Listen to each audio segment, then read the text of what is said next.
The kitchen smelled like the coffee I'd been drinking every morning for 31 years. Dark roast, 2 sugars, no milk, and I was on my second cup when my daughter-in-law walked in and changed everything. She didn't say good morning. She didn't ask how I'd slept. Sandra set her handbag on the counter with the particular kind of deliberateness that tells you a conversation has been rehearsed, and she looked at me the way a landlord looks at a tenant who is 3 weeks behind. "We need to talk about the living situation," she said. I was 63 years old. I had been sitting at that kitchen table, in that chair by the window, longer than Sandra had been alive. I had sat there when my wife Eleanor brought our son Thomas home from the hospital, a 7-pound 4-ounce boy who screamed through his first night and most of his second. I had sat there the morning I signed the divorce papers. I had sat there alone, drinking my dark roast with 2 sugars, the week after Eleanor moved out and took Thomas with her. But Sandra did not know any of that. And that was not her fault. It was simply the truth of things. "I'm listening," I said. She pulled out the chair across from me, not beside me, across, which told me everything about how this conversation was going to go, and she folded her hands on the table. She had nice hands. I'd always noticed that about her. Careful hands. "Tom and I have been talking," she said, "and we think it's time to formalize the arrangement. You've been staying here for 8 months now, and we think $2,500 a month is more than fair for the master bedroom and your use of the common areas." I looked at my coffee cup. There was a small chip on the rim, on the left side, from the time I'd knocked it against the faucet in 1998. Eleanor had wanted to throw it out. I'd kept it anyway. $2,500, I said. "That's the market rate for this neighborhood?" Tom did the research. I thought about the neighborhood. I had chosen it in 1989 because it was close to the school Thomas would eventually attend, and because the backyard was large enough for a dog, though we'd never gotten around to the dog. I had chosen this house because I'd wanted Thomas to have a yard. "And if I don't?" I asked. Sandra's expression didn't change. "Then we'd ask you to find alternative arrangements." "We're not trying to be difficult, William. We just need to run our household properly." I looked out the window. The maple in the front yard was in its full October color, the kind of red-orange that you only get in Ontario in the second week of October, the kind that makes you remember why you stayed in this country through every February. I'd planted that maple. Thomas had been 4. I set my coffee cup down. "All right," I said. Sandra blinked. She'd expected an argument. People who rehearse conversations always expect the other person to follow the script they've written for them. "All right," she repeated. $2,500 seems reasonable, I said. "But I won't be staying, Sandra. If we're doing this formally, I'd rather find my own place. You don't have to." "I know I don't have to. I want to." I stood and rinsed my cup in the sink. "I'll be out by the end of the week." She opened her mouth and closed it again. I went upstairs to pack. "I need to tell you something about my son, so you understand what comes later. Thomas is a good man. I want to be clear about that before I say anything else. He is 35 years old. He works in financial planning in the annex. He coaches a minor hockey team on Saturday mornings, and he sends his mother flowers on her birthday, even though Eleanor and I have been divorced for 28 years, and she remarried a dentist from Oakville who is, by all accounts, a perfectly decent person. Thomas is a good man who grew up without his father, and that is on me, not on him. Eleanor and I separated when Thomas was 7.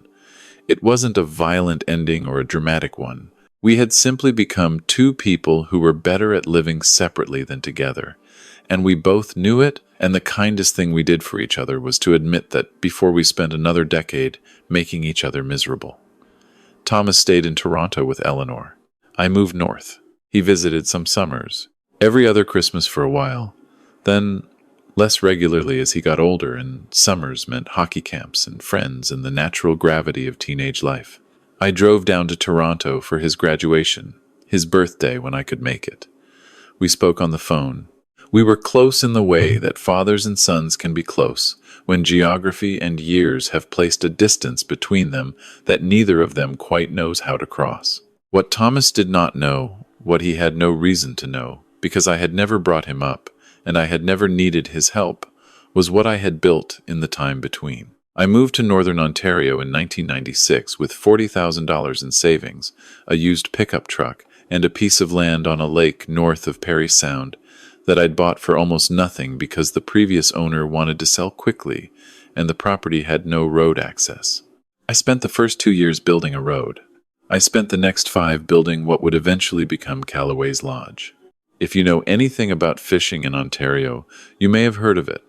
We started with 4 cabins and a main lodge with a kitchen that seated 12.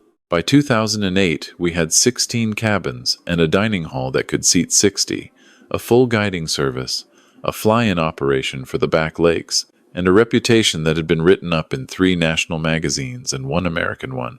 The lodge had been featured in a documentary about wilderness tourism in 2019. We had a 12-month waiting list for the peak weeks in July. I had a manager, Pete Arsenault, who had been with me since 2001 and who ran the day-to-day operations with the quiet competence of a man who loves what he does. I had a staff of 22 in the summer and 8 year-round. I had a set of books that would have surprised anyone who knew me only as the older man drinking coffee in a kitchen in Toronto. I had never talked about any of this with Thomas, not because I was hiding it, because it had never come up in a natural way, and because I am not a man who talks about money, and because I had learned somewhere along the way that the people who need to tell you what they have are usually the ones who are afraid you won't respect them without it. I did not need Thomas to respect my lodge. I needed him to respect me. He hadn't been doing a particularly good job of that lately. He came upstairs while I was folding shirts. Thomas stood in the doorway of the master bedroom, the bedroom that had been mine long before it was his, though I had never said that out loud, and he had the look on his face that he'd had as a child when he knew something had gone wrong, but hadn't yet decided whether to acknowledge it. "Sandra told me," he said.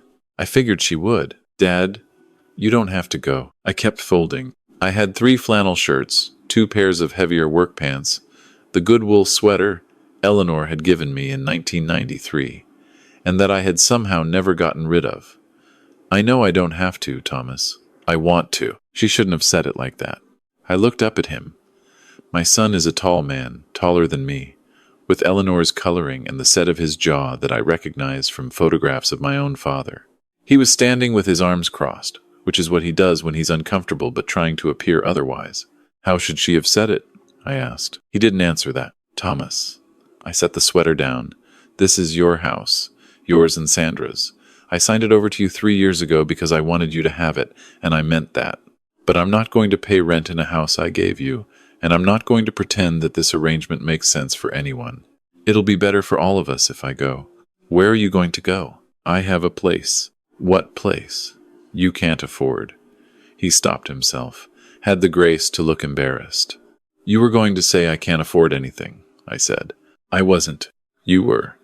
I went back to folding. "I'll be fine, Thomas. I have somewhere to go. I'll send you my number when I get settled." He stood there for another moment, and I could see him working through the options, whether to push, whether to call Sandra, whether to say something that might unsay the last hour, and then he did what Thomas has always done when he doesn't know what to do. He nodded, and he went back downstairs. I finished packing. I called Pete from the driveway. "She finally did it," Pete said. He had known this was coming. I had told him about the arrangement in August, when Thomas had first suggested I come stay for a while, and Pete had listened to the whole story, with the patience of a man who has guided fishermen through difficult water for 20 years. "She finally did it," I confirmed. "When do you want the cabin?" "I'll drive up tomorrow morning. Can you have it ready?" "It's been ready since August," Pete said. I had a feeling. Pete has good feelings. It's one of his more useful qualities. I sat in the driveway for a moment before starting the truck. The maple was still doing its October thing, red-orange in the late afternoon light. I had planted it for Thomas. I did not regret that. The tree was still a good tree regardless of what happened under it. I drove to a motel on the Queensway for the night, ate a mediocre club sandwich, and slept better than I had in 8 months. The drive up was the same as it always was. The city thinned out past Barrie, and somewhere north of Parry Sound, the landscape opened up in the way that it does, the rock and the water and the birch trees, going gold along the highway, and I felt the particular kind of relaxation that I have only ever felt in that specific piece of Ontario. It is not a feeling I can explain to someone who hasn't experienced it. It is something like recognition, something like coming back to a version of yourself that the city requires you to leave behind. The road into the property was 2 kilometers of gravel through the bush, and I had driven it so many times that my hands knew the curves without thinking about them. I came around the last bend, and the main lodge appeared above the lake. The log structure I had spent 2 years building with Pete and a crew of 4, the deep green metal roof that caught the morning light and threw it back at the water. Pete was waiting on the porch. He is 51, Pete, built like a man who has spent 30 years carrying things and paddling things and fixing things. He has a gray beard and the particular kind of calm that comes from being genuinely good at something. He handed me a coffee when I got out of the truck, dark roast, no mention of sugar or milk, because Pete pays attention, and we stood on the porch for a moment looking at the lake. 16 bookings confirmed for December, he said. The ice fishing package is sold out through February. Good. The Hendersons called about their anniversary trip in January. They want the main cabin again. Book them in. Already did. He looked at me sideways. Your cabin's stocked. Firewood's in. Thanks, Pete. You doing all right? I considered the question. The lake was flat and gray-blue in the October light, and there were 2 loons out past the dock doing whatever loons do in October, and the air smelled like cold water and pine and the particular freshness that only exists this far from a city. Better than I was yesterday, I said, and I meant it. I had been back at the lodge for 11 days when Thomas called. I was in the equipment shed with Pete, going over the snow machine maintenance schedule, when my phone rang. I looked at the screen and then looked at Pete, and Pete found something interesting to look at on the other side of the shed. Thomas, I said. There was a pause that told me he was somewhere Sandra wasn't. Dad, are you okay? Where are you? I'm fine. I'm at work. Another pause. At work? I didn't know you were still... Still what? Working. I thought you were retired. I looked at the lake through the shed's small window. The loons were gone.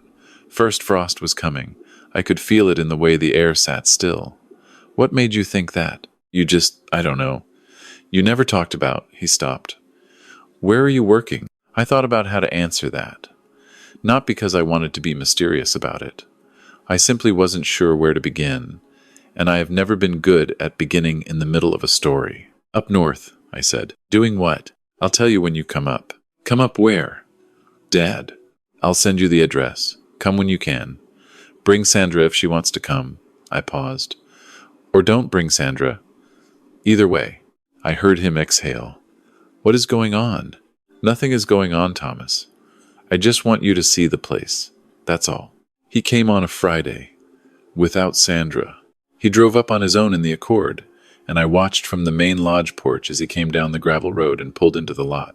He got out of the car and stood there for a moment, looking at the lodge, looking at the outbuildings, looking at the dock and the boats and the lake beyond, and I watched his face do something I had not seen it do in a long time. His face went very still. I went down the steps to meet him. He turned when he heard my boots on the gravel, and he looked at me the way you look at someone when you're revising something you thought you understood about them. It is not a comfortable look to receive. It is also, in its own way, not an unwelcome one. What is this? He said. Callaway's Lodge, I said. Northern Ontario's premier wilderness fishing destination, according to the Ontario Tourism Association in 2021, though I think that's a bit much. Thomas looked at the main lodge again. It is a substantial building. It is meant to be, because when you are asking someone to drive 4 hours north for a fishing trip, the lodge they arrive at needs to justify the drive. It has a stone fireplace that Pete and I built in the second summer, and a dining room with a view of the lake, and a porch that runs the full length of the front and faces west for sunsets. You built this, Thomas said. It was not quite a question. Started it in '98.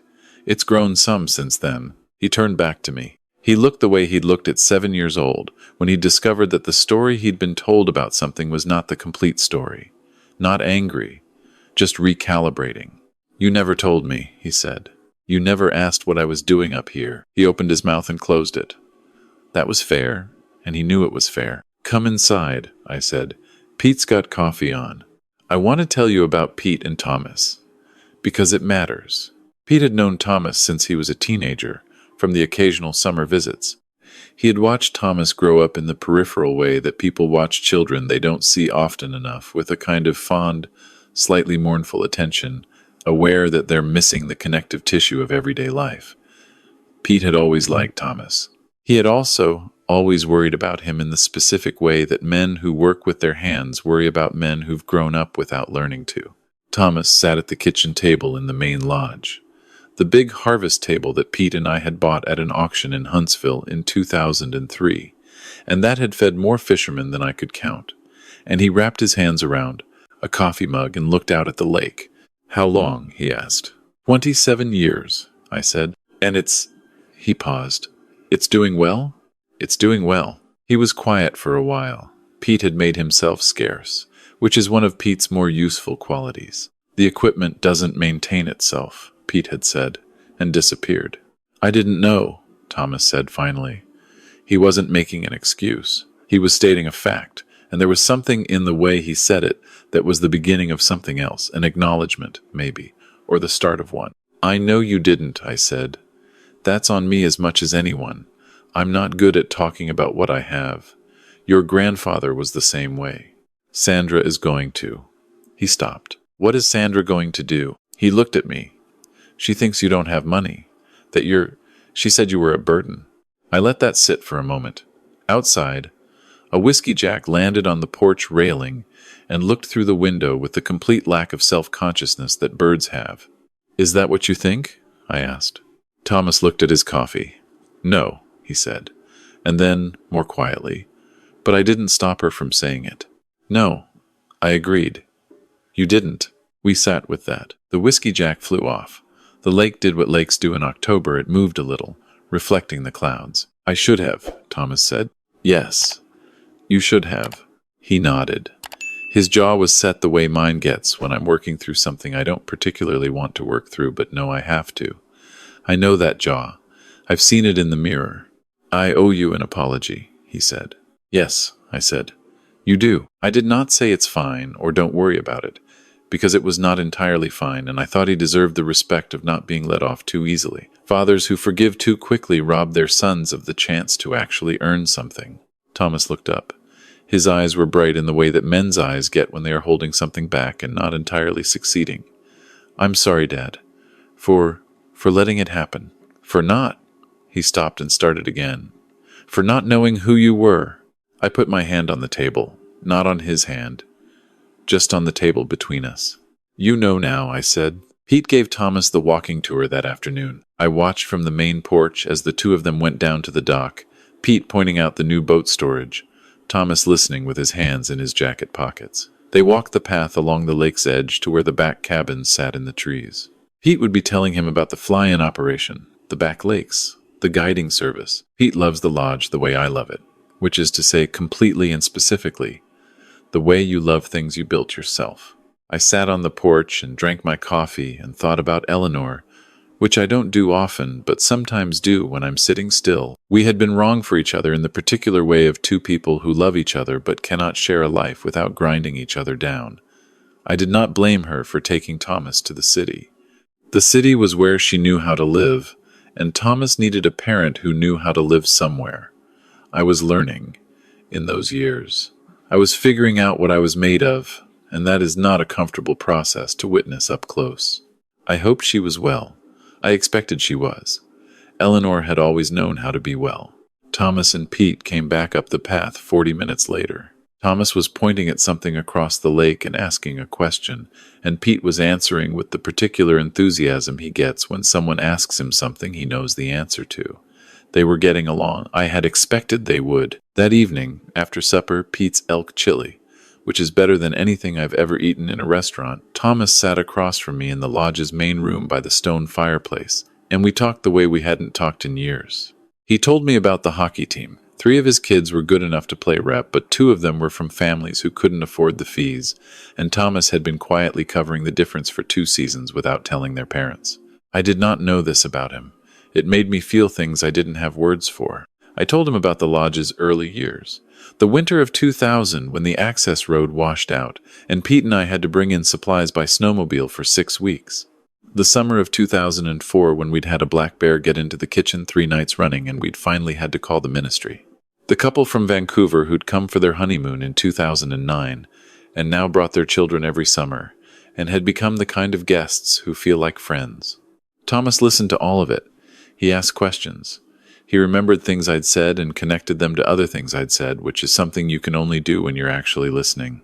Somewhere around 10 o'clock, he said, "The house in Toronto." I waited. "I want to understand what happened," he said. "You signed it over to me 3 years ago. You just gave it to me." "Yes." "Why?" "Because I wanted you to have it. Because I wasn't using it. Because I wanted you to have somewhere that was yours." He shook his head slowly. "And then Sandra, Thomas, she asked you to pay rent on a house you gave us." "She did." He pressed his hands flat on his knees. "That's not who I want to be," he said. It came out quiet and direct, the way things come out when someone has been sitting with them for a while. "I don't want to be the man who lets his wife ask his father to pay rent. I don't want to be the man who knew something was wrong and didn't say anything because it was easier not to." I looked at the fire. "I've been doing that for a while," he said. "Taking the easier thing. She runs things. Which is fine, she's good at it. But I've been letting her run things I should have been running myself." "Like what?" He thought about it. "Like the relationship with you." I didn't say anything. "She told me you were a financial burden before you even moved in," he said. "She said we needed to think about what our long-term responsibility to you was going to be. And I went along with it. I let her frame it that way without he looked up at me. You're not a burden, Dad. You've never been a burden. I was taking the easier thing. You were raised without knowing me well," I said. "That's not your fault. It's not an excuse either." "No," I said. "It's not." The fire popped. Outside, the temperature had dropped below zero and the first frost was forming on the dockboards. In a few weeks, the lake would start making its ice. The slow particular thickening that I had watched every November for 27 years. "What do I do?" Thomas asked. "About what?" "About Sandra. He waved a hand. "About all of it." I thought about this carefully, because my son was asking me a real question, and real questions deserve real answers, not comfortable ones. "You have a good marriage," I said. "Sandra is not a bad person. She is a person who makes decisions based on what she knows, and what she knew was that I was an older man with no visible income living in a bedroom that could have been a home office. She made a reasonable calculation based on incomplete information." Thomas looked at me with something complicated in his expression. "The problem," I continued, "is not Sandra. The problem is that you let her make decisions about your family without the information she needed to make them well. That is a problem between you and Sandra, and that is yours to fix." He was quiet for a long time. The fire settled. Pete had gone to his cabin an hour ago, and the lodge was quiet in the way that large buildings are quiet when they've been full all season and are now emptying out for the shoulder months. "You're not going to make this easy, are you?" Thomas said. "Would it help you if I did?" He almost smiled. "No." "Then there's your answer." He stayed the weekend. Saturday morning I took him out on the lake in the aluminum boat, the one I've had since 2002, and that I will probably have until the lake takes it back. We fished for walleye in the bay, where the rock structure drops off and the fish hold in October before the ice. Thomas had not fished in 20 years, since one of those teenage summers, and his first few casts were the casts of a man who has forgotten more than he remembered. By mid-morning he had remembered enough. We didn't talk much. We didn't need to. There is something that happens between people in a boat on a lake in October, something about the cold air and the silence and the shared attention to the water that does work that words can't do as efficiently. I had spent 30 years understanding this. I was glad to have my son understand it with me. He caught a walleye just before noon, a solid 2-pounder, and he held it up with the look on his face that people get when they've caught their first fish. In a long time, not triumph exactly, but something more like surprise, like the fish is confirmation of something they weren't entirely sure they still believed. "Nice fish," I said.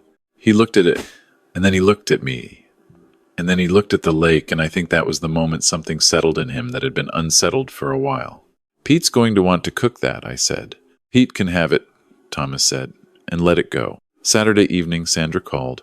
Thomas took the call outside on the porch, and I stayed by the fire, pretending to read a fishing magazine from 2019. I could hear the low murmur of his voice through the window, but not the words, which was appropriate.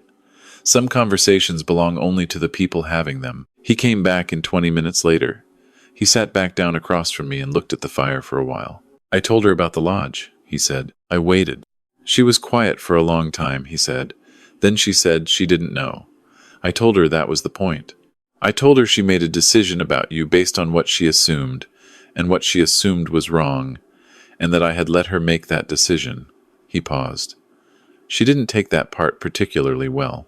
I'd have been surprised if she had, she said. He stopped. She asked if you were angry with her. Emmy? He looked at me. Are you? I thought about it genuinely. Sandra had done what she'd done, and it had stung in the way that things sting when they confirm a fear you've had quietly for a while. The fear that your own child has stopped seeing you as a person and has started seeing you as a problem to be managed. That stung. But Sandra was 33 years old, and she had done what 33-year-olds do, which is make decisions quickly based on the information they have without spending a great deal of time wondering what they might not know. No, I said. I'm not angry with her. She wants to apologize. She can do that whenever she's ready. There's no hurry. Thomas nodded slowly. She wants to come up. Next weekend, if that's all right. I looked at the fire. It's all right. Dad. Mem. The house. He turned his coffee mug in his hands. I want to talk about the house. What about it? It's your house. It was always your house. And he shook his head. I don't want it on those terms. The way things have been, I gave it to you, Thomas. It's yours. You gave it to me because you wanted me to have it, not so your daughter-in-law could ask you for rent. He met my eyes. If you ever want to use it, come back to it. You should be able to do that, without anyone asking you for anything. I thought about the maple tree in the front yard, the one I had planted when Thomas was 4, the chip in the rim of my coffee cup, the chair by the window. I appreciate that, I said. I mean it. I know you do. We sat with the fire for a while. Outside, the frost was heavy now. The dock boards whitened the light from the porch. The lake was still. Why didn't you ever tell me? Thomas asked. Not accusatory. Genuinely curious in the way that people get curious, when they realize they've been missing a piece for a long time and have only now found where it was. I didn't know how to start, I said, and after a while it seemed I thought about how to say it. It seemed like if I told you, you might think I was telling you in order to impress you, or in order to make a point. And I didn't want to be that kind of father. What kind? The kind who needs his son to know what he's worth. Thomas was quiet for a moment. And now? Now it seemed like you needed to know. For different reasons. He nodded. He was looking at the fire, and the fire was doing what fires do, settling, shifting, throwing light on the things around it. I needed to know who you were, he said quietly. Not what you have, who you are. And now? I asked. The same question back to him. He looked at me. His jaw was set in the familiar way, but his eyes were clear. I think I'm starting to, he said. Sandra came up the following Saturday. She drove up with Thomas in the Accord, and she got out of the car and stood in the gravel lot, looking at the lodge, with an expression I recognized, the same recalibration I had seen on Thomas's face the week before, the same quiet revision happening behind the eyes. I went down the porch steps to meet them. She was a composed woman, Sandra. She did not try to hug me immediately, or perform warmth she wasn't feeling. She looked at me directly, which I respected, and she said, I owe you an apology, William. You do, I said. She blinked slightly. She'd expected a dismissal, or a reassurance. I had learned from Thomas that the easier thing is not always the better thing. I made assumptions about you, she said. I decided what you were before I knew who you were. And I said things, she stopped. I said things to Thomas about you that weren't right, and I should have talked to you, instead of around you. Yes, I said. She waited. Sandra, I said, you're not a bad person. You're a person who made a decision with incomplete information. I understand that. What I want is for it not to happen again, for us to know each other properly. That's all I want from you. She exhaled a small, controlled exhale. I'd like that, she said. Good. I looked at Thomas over her shoulder. Pete made bannock this morning. Come inside before it gets cold. She was good with Pete. That was the thing I hadn't known to hope for, and it turned out to be true.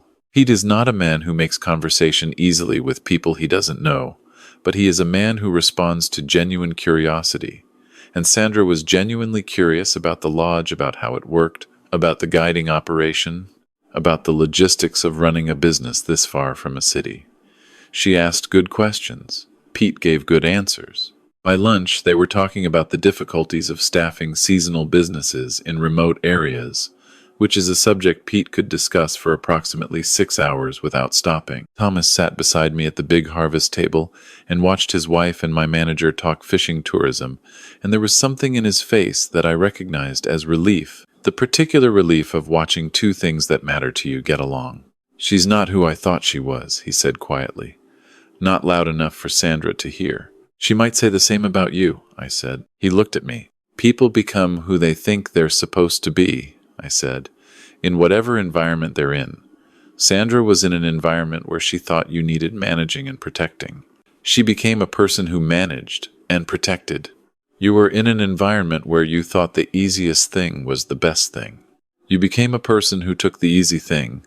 I picked up my coffee. "That can change. For both of you. You sound like you've thought about this a lot. I've had 11 days with very little else to do." That made him laugh, which was good.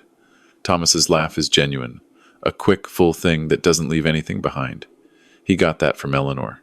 She always had a good laugh. After lunch, Thomas asked if he could take one of the boats out. I gave him the keys to the aluminum boat and watched from the dock as he got it started and headed out toward the bay, not fishing, just moving on the water. Sandra stood beside me on the dock. "He loves it here," she said. "He hasn't been here enough to love it yet," I said, "but I think he might." She was quiet for a moment. The lake moved in the particular restless way it moves in late October, the surface running before a northwest wind. "I didn't know you built this," she said. "Most people don't. Why didn't you tell anyone?" I watched the aluminum boat make its way across the bay. Thomas was moving slowly, not going anywhere in particular, just going. "I had everything I needed up here," I said. "I didn't need anyone to know about it. Until now, I thought about that. Until Thomas needed to," I said. They stayed until Sunday afternoon. When they left, Sandra hugged me in the gravel lot in a way that was still a little careful but was entirely genuine, and I thought, there she is. There is the person who was inside the composed, managing exterior all along. A careful person, a real one. Thomas shook my hand and then pulled me into a hug, which he has not done since he was a teenager, and I let it happen and was glad it did. "Come down for Christmas," he said, "if you want." "I might," I said. "If Pete can manage without me for a few days." "I can manage without you for a week," Pete said from the porch, not looking up from the reel he was restringing. "I manage without you all winter." Thomas laughed. Sandra smiled. I raised a hand at Pete, who waved back without looking up. I watched them drive back up the gravel road and disappear into the bush, the dust settling behind the car in the cold air. Pete came down from the porch. "Well," he said. "Well," I said. "Bannoc's still warm if you want some." We went back inside. The fire had settled down to good coals. Through the window, the lake was silver under a high, overcast sky, and the birch on the far shore had dropped most of their leaves, leaving the white trunks standing clean against the dark spruce. It was the kind of landscape that had taken me 27 years to know properly, the kind you can only know by staying, by watching the same water in every season, until you understand what it looks like from the inside rather than from a distance. I poured my coffee dark roast, 2 sugars, and sat in the chair by the window. Outside, the first snow of the season had begun to fall, small and quiet, settling on the dock and on the water and on the empty boats, making everything briefly the same color, briefly equal, the way the first snow always does before the world remembers its distinctions. I sat there and watched it come down, and I thought about my son in his car somewhere on the highway south, and his wife in the passenger seat beside him, and the maple tree in the front yard of a house in Toronto that I had planted for a 4-year-old boy, who was now a man I was. Slowly, beginning to know. It was not a bad way to be 63. It was not a bad way to be anything.